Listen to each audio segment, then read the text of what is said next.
this $168 billion stimulus package and another proposed $50 billion stimulus package, we are talking more than $500 billion. Now, can taxpayers afford it? Former presidential candidate Ron Paul has a one-word answer: no. Congressman, not convinced, huh? Oh, no. I think your numbers are low. Let's hope it's only $500 billion. My numbers are much higher. They're unknown because we, with that legislation to bail out Fannie Mae and Freddie Mac, it was unlimited. Let the Treasury decide. So it's going to go up and up, and every day you hear of another emergency. So what would you have done, Congressman, when, let's say, I guess Freddie and Fannie are the biggest. I know we talk about Bear Stearns that was rescued, Lehman that wasn't, AIG that was. Freddie and Fannie seemed to be like the penultimate, that they had to be rescued. Did they? I don't think so. They should have looked at what I was saying 5 years ago. Somebody put a speech on the internet this morning, which I sort of forgot about. But 5 years ago, before the committee, I said this line of credit to the Treasury is artificial.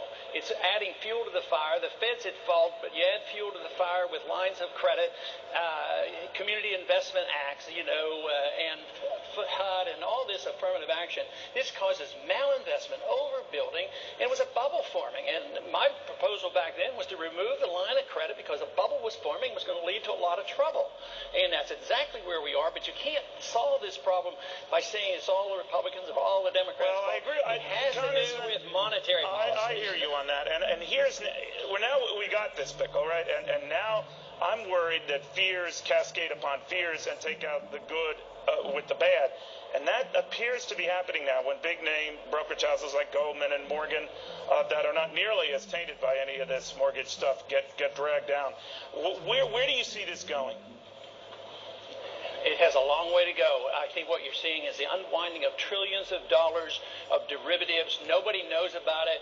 When a guy like Warren Buffett admits he doesn't understand them and it's a big mess, you know it's a big mess. So it's the derivatives. Everybody's involved. AIG, I thought, they talk about assets and they were okay and don't worry that much.